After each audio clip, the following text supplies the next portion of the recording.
So when you turn on the TV and you turn on the news, all you hear is doom and gloom, like Facebook going dark and cautious responses during the election year and world events affecting economy and on and on and on. And all it does, it makes you want to crawl into bed, right? Well, don't rush into the bedroom yet, because I want to share with you some really down-to-earth, simple terms and simple tips to help you understand where the market is going in 2024. Don't forget to grab your notebook so that way you can jot things down and have everything in one place. I'm a big believer in writing things down with a pen. So let's start with inflation. What is inflation? And let's talk about it in the simple human English, not some fancy flowery words. What is inflation? Inflation is the cost of goods and services that also increases every year because of, well, life. So let me give you a good example. In 2019, if you were to go and buy something, an item, and it would cost you $100 back then, and then you go back again in 2023 and you want to buy exactly the same item, yet now it's going to cost you $119.23. So here's an example of an inflation over a period of 4 years, where that increase in that same item that cost you $100 and now it's $119. If we transcribe this into a percentage, it's 16% increase, just to give you an example.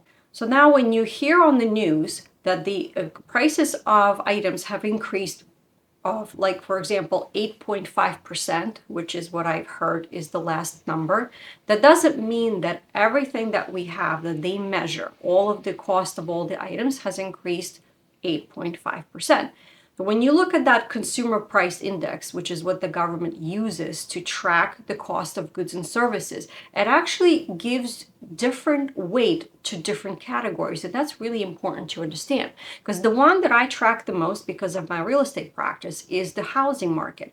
Well, the percentage that is given to that category, which has a funny name, it's called services less services category. And what that includes is shelter and services such as car rentals. And don't ask me why it's like that and why it's grouped like that. I don't know. It doesn't make sense to me. Yet this is what we're going with, right? So the category that is important to me is the weight that the CPI gives it is actually 56%, which is a pretty hefty weight that we really want to be mindful about. So the example is the food category is only 13% and energy service is less than 3%.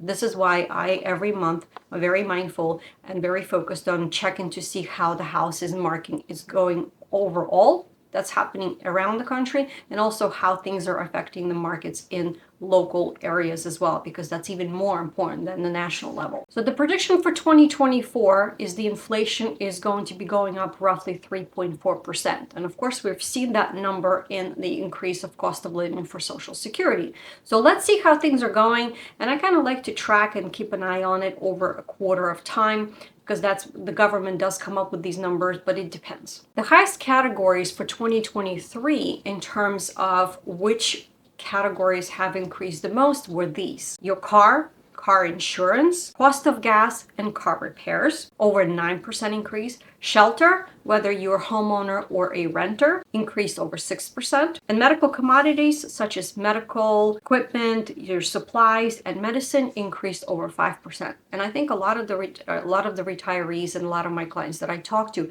have really noticed the significant cost increases in those categories. So now, which brings me to my next point, of course, let's talk about the housing market and how is that going to be affecting you as well. So the biggest pain point has been in the housing market that we talk about and we track on daily and weekly basis is the mortgage interest rates. And it's been quite a roller coaster, because in the years of 21, 22, or actually going back to 20, so 20, 21, and 22, the mortgage rates have dropped to the point where a lot of people were into 2s and 3%. And that has really played into the crazy equity increase and the pricing increase that we have seen in the last 3 years. And what I'm also seeing is that a lot of people are sitting on sidelines because they're waiting for those rates to come back, and they're saying, well, I'm just going to wait for the rates to go back down and for the rates to drop. Well, here's the reality check, everybody.